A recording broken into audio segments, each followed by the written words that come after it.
कोळी kitchen recipes मध्ये आपलं स्वागत आहे। आज आपण चणा डाळ कोबी बनवणार आहोत। तर त्यासाठी लागणारे साहित्य घेतलेत। ही मोठी वाटी कोबी घेतलेले बारीक चिरून मी, अर्धी वाटी चणा डाळ घेतलेली आहे। 5-6 तास भिजवून घेतलेले चणा डाळ, त्यामुळे लवकर शिजते सुद्धा आणि मऊ सुद्धा होते, म्हणून भिजवून घ्यायची आहे। एक कांदा चिरून घेतलेला आहे, एक टोमॅटो घेतलेला आहे चिरून, हिरव्या मिरच्या घेतलेल्या आहेत 4 उभ्या चिरून घेतलेल्या आहेत, कढीपत्ता घेतलेला आहे 5-6 पानं, कोथिंबीर घेतलेली आहे, फोडणीचे साहित्य घेतलेत, अर्धा चम्मच हिंग, अर्धा चम्मच मोहरी आणि अर्धा चम्मच जिरं घेतलेलं आहे, हळद घेतलेलं आहे अर्धा चम्मच, तेल घेतलेलं आहे 2 मोठे चम्मच आणि मीठ घेतलेलं आहे।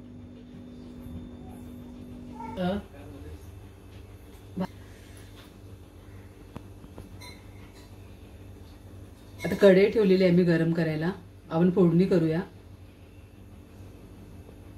हे तेल घालते मी, 2 चम्मच तेल घेतलेले आहे आपण।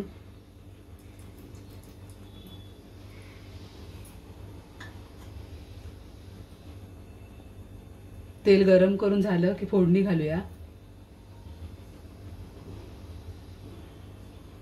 जिरं, मोहरी आणि हिंग याची फोडणी करूया।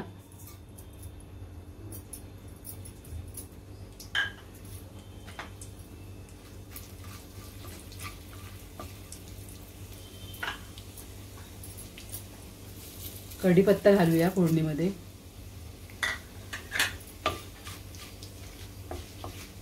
कढीपत्ता सुक्का वापरलेला आहे, नेहमी सुकवून घेते मी। तुमच्याकडे फ्रेश असेल तर तुम्ही घालू शकता फ्रेश। आपली फोडणी तडतडून झालेली आहे, आता आपण कांदा घालूया।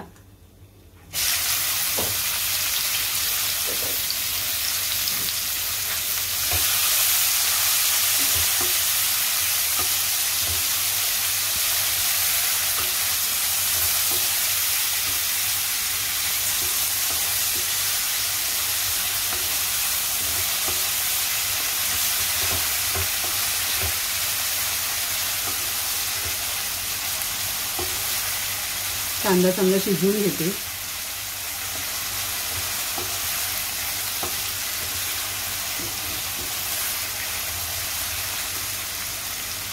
मिरची घालते कांद्याबरोबरच। मसाले वगैरे वापरलेले नाही, तर मिरची चांगल्या प्रकारेच घाला।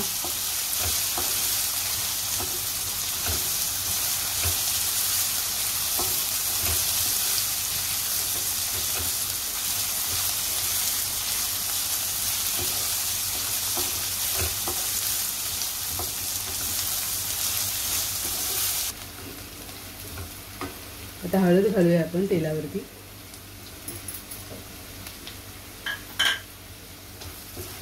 मिक्स करून घेते।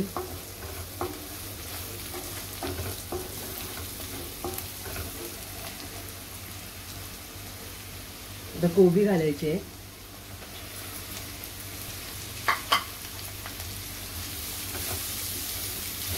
कुठल्याही कार्यक्रमामध्ये आवर्जून बनवली जाणारी भाजी आहे ही चणा डाळ कोबी।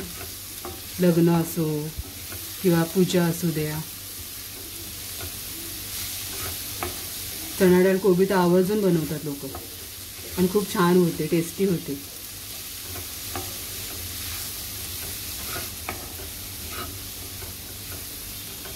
चणा डाळ घालायची आहे।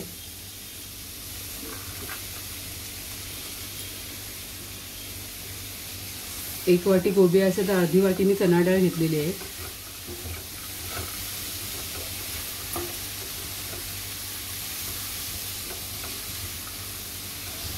मीठ घालते चवीनुसार।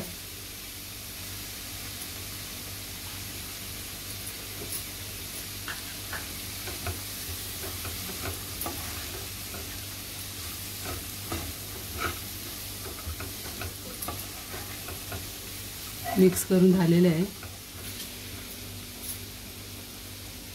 थोडासा असा पाण्याचा हापका मारायचा आहे, जास्त पाणी नाही घालायचं आहे। 2-3 चम्मच असे छोटे, तरी भाजी आपली अशी खाली लागणार नाही।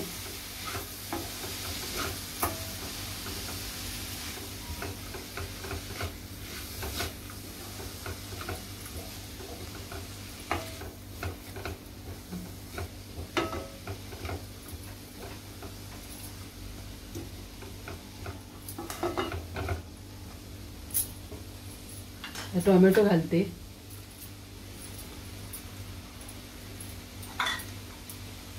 मिक्स करून घेते.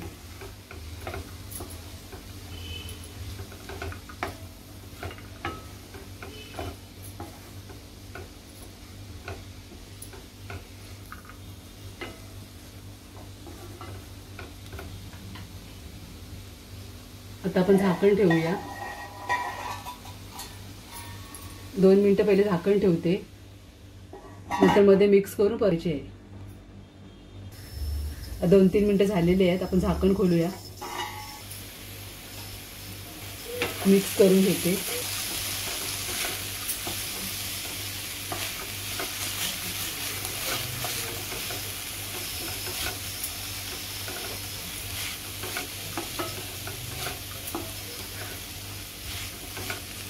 अजून आपली डाळ कच्ची आहे, आपल्याला चांगली शिजवून घ्यायची आहे. 2 मिनिटं आपण अजून झाकून ठेवूया.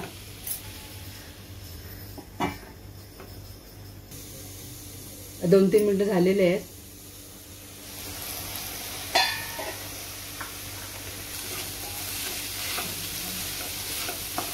चांगली शिजलेली आहे आपली भाजी. 7-8 मिनिटातच आपली भाजी शिजून जाते वाफेमध्ये. आता सर्व करण्यासाठी रेडी आहे.